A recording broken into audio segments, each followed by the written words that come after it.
Ates, our friend from Winnipeg, he writes for The Athletic, joins us, and he's rocking a toque. He's got the big sweater. Is spring not sprung in Winnipeg, Murat? You know, it did. It teased us a little bit, and now it's on the way out. We've got winter again to welcome you guys to the city today. Yeah, you know what the weather's like in Edmonton. It turned again. I thought we were out of it. Speaking of cold, the Oilers have lost back-to-back games. The Jets are in a weird little cold streak as well. What's been going wrong for Winnipeg over the last 3 nights?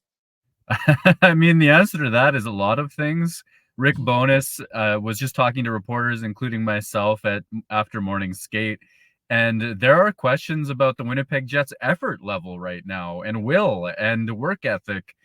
Rick Bowness was talking a lot about how all the systems and structure talk in the world doesn't matter if the other team's hungrier than you are. And Winnipeg sort of had its butt handed to them a couple of times over the weekend, particularly by the Islanders. The Jets were outscored 5-1 halfway through the game against New York. And at that moment, the 5th goal went in. Winnipeg had 4 shots. So there are signs of trouble. Winnipeg's defensive structure has largely fallen apart. We can get into it because there's a lot there, but Winnipeg's reeling as Edmonton arrives today. Yeah, I also think it's interesting, like the last 3 games, obviously not going well. And I was just looking there, 655 points percentage on the year, but just going from, let's say, Feb 1 on, they've kind of slipped a bit behind the pace that the Stars and the Avs are on. Are the issues in these last 3 games, are they something that's maybe a bit of a concern in a longer term trend with them? Yeah, I think you can take it back about 6 weeks. I think that there's been a real dip in the quality of Winnipeg's play, probably from late January onward, just before the All-Star break and then coming out of it. There's been a sense about Winnipeg's game that some nights the offense comes too easily. The forwards and defense get a little bit separated as the forwards chase their next goal. The gap isn't good defensively because the defense doesn't trust the forwards to get back. The Jets are getting beat in transition an awful lot, like too much for a team that is thought to be amongst the Stanley Cup contenders and earned that right to be called that through basically the end of January.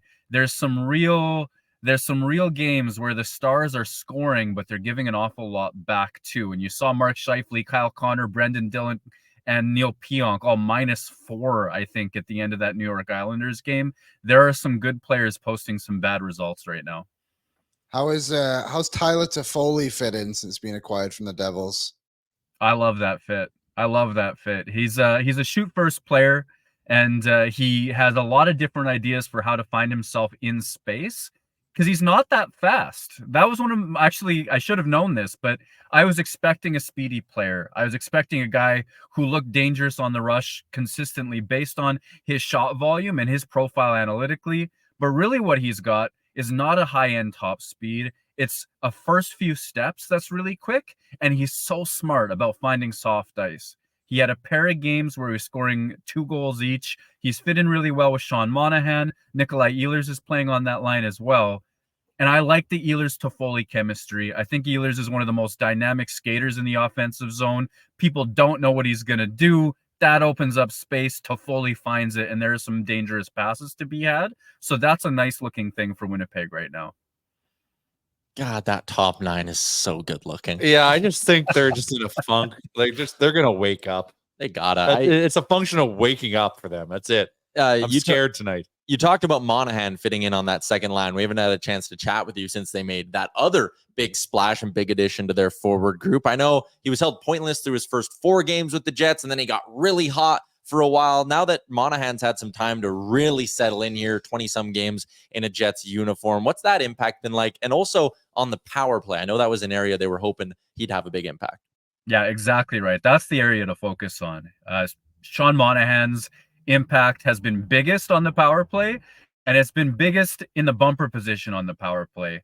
I talked to a couple of his ex-teammates who were telling me that he is as good as anybody they've ever seen play in that center slot on the power play. Now to watch it happen, you can sort of see why. He's always shoulder checking. He knows where everybody is on the ice. So he has a plan before he gets the puck. It's not get the puck, turn towards the net, see what he's got. He knows where the shooting lanes are. He knows where his passing lanes are. He's always making little micro adjustments, half a foot this way, half a foot that way, trying to get his stick in a spot where Mark Scheifele can find it. There's a lot of good communication going there. It was the best when Gabriel Velarde was still healthy. He won't be playing tonight because Velarde at the goal line is just a dynamic power play quarterback from the goal line. There are a lot of slingshot passes, Scheifele, Velarde, Monahan. That's when you saw Monahan pour in the offense. At 5-on-5, he's been fine. He's been quality. He scored a little bit. That chemistry with Toffoli is building or ongoing.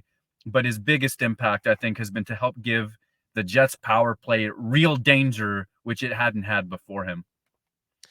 Another guy I wanted to ask you about as we wrap up the talk about their forward group, and it kind of applies to a similar situation in Edmonton we've had with Dylan Holloway, where there's been a ton of talk about how do you get him back into the lineup? When he's in the lineup, are you playing him enough to be successful?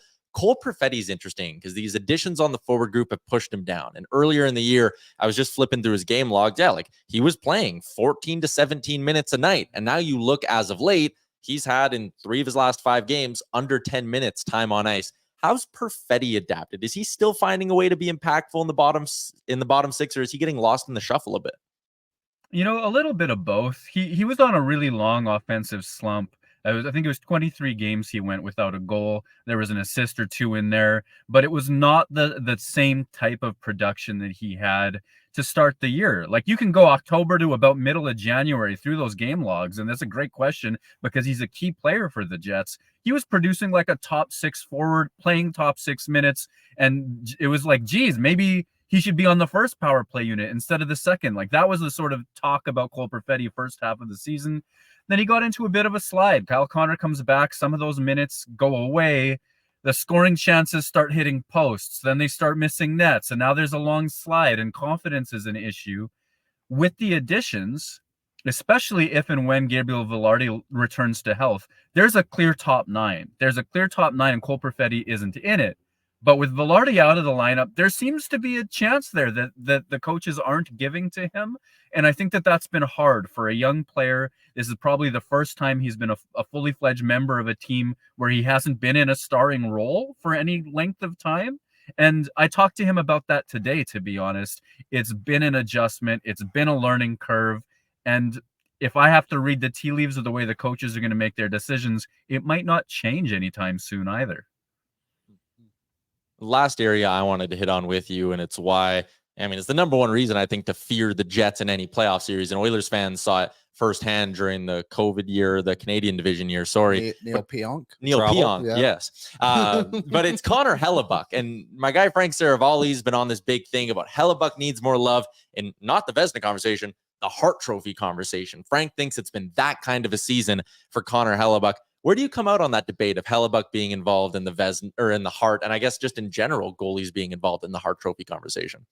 Well, I should speak plainly and say that in 2019-20, that pandemic interrupted season, when Winnipeg was just on the tail end of a playoff spot when the season was interrupted, that team defense was so bad and Hellebuyck so good. I believe he was on my Hart Trophy ballot, if not number 1. Like that team was so porous defensively. Bufflin had just left. Trouba had been traded. Myler signed elsewhere. Chirot signed elsewhere. It was gutted.